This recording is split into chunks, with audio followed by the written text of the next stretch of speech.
There is no American who does not know who Dr. Martin Luther King Jr. was or who doesn't understand his role in America's history.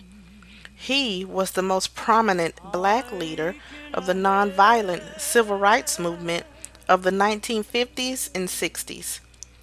Throughout his life, Dr. King traveled the country in his quest for freedom. His involvement in this movement started during the Montgomery bus boycotts of 1955 and was ended by an assassin's bullet in 1968. The Memphis sanitation strike began in February of 1968 in Memphis, Tennessee. The city of Memphis had a long history of segregation and unfair treatment for black citizens. Sanitation workers were mostly black. They enjoyed few protections that other workers had. Their pay was low, and they could be fired without warning.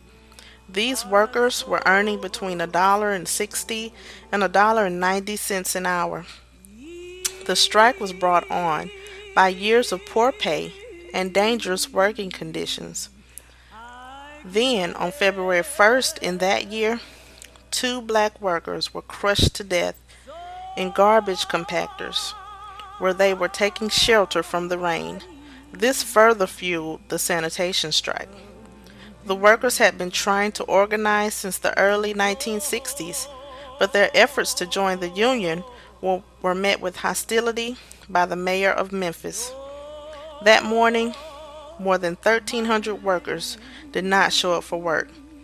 The mayor was furious, declaring the strike illegal and refused to meet with local black leaders and refused to meet with the strikers. In March, Dr. King went to Memphis to march with the sanitation workers. On March 28th, a demonstration turned violent and the march ended. Those who advocated against this movement pointed accusatory fingers at Dr. King, calling him an outside agitator and troublemaker. But the night before his assassination in April, Dr. Martin Luther King preached to the group of striking sanitation workers. In his sermon, he told the parable of the Good Samaritan. One day a man came to Jesus, and he wanted to raise some questions about some vital matters of life. At points he wanted to trick Jesus and show him that he knew a little more than Jesus knew and throw him off base. Now that question could have easily ended up in a philosophical and theological debate. But Jesus immediately pulled that question from midair and placed it on a dangerous curve between Jerusalem and Jericho. He talked about a certain man who fell among thieves. You remember that a Levite and the priest passed by on the other side. They didn't stop to help him. Finally, a man of another race came by. He got down from his beast, decided not to be compassionate by proxy, but he got down with him, administered first aid, and helped the man in need. Jesus ended up saying this was the good man, this was the great man, because he had the capacity to project the eye into the thou and to be concerned about his brother. Now, you know, we use our imagination a great deal to try to determine why the priest and the Levite didn't stop. But I'm going to tell you what my imagination tells me. It's possible that those men were afraid. You see, the Jericho road is a dangerous road. That's right. I can see why Jesus used this as the setting for his parable. It's a winding, meandering road. It's really conducive for ambushing. You start out in Jerusalem, which is about 1,200 feet above sea level.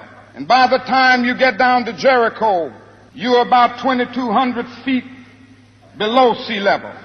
That's a dangerous road. In the days of Jesus, it came to be known as the bloody paths. You know, it's possible that the priest and the Levite looked over that man on the ground and wondered if the robbers were still around. Or it's possible that they felt that the man on the ground was merely faking, and he was acting like he had been robbed and hurt in order to seize them over there love them there for quick and easy seizure. And so the first question that the priest asked, the first question that the Levite asked was, if I stop to help this man, what will happen to me?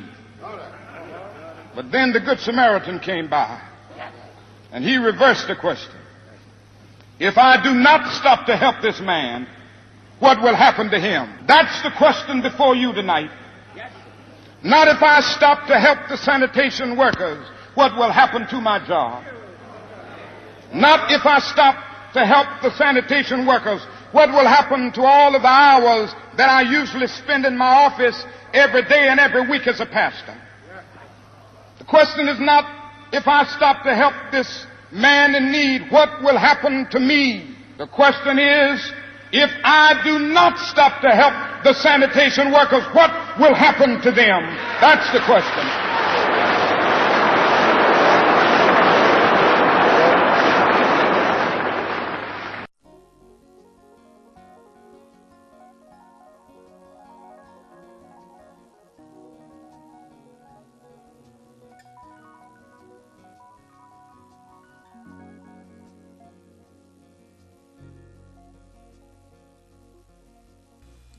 The very next day, Dr. King was assassinated at the Lorraine Motel in Memphis, Tennessee.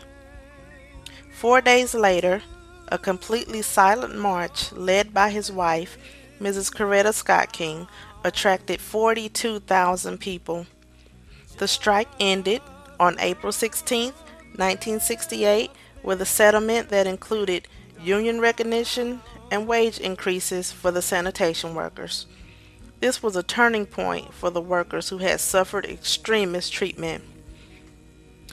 I chose to present the Good Samaritan to you in this way because I can clearly see, as Dr. King did, how those Memphis sanitation workers could have been that one on the side of the road who was stripped, beaten, and robbed, while others passed by saying, "It's not my fight," or "What will happen to me if I intervene?"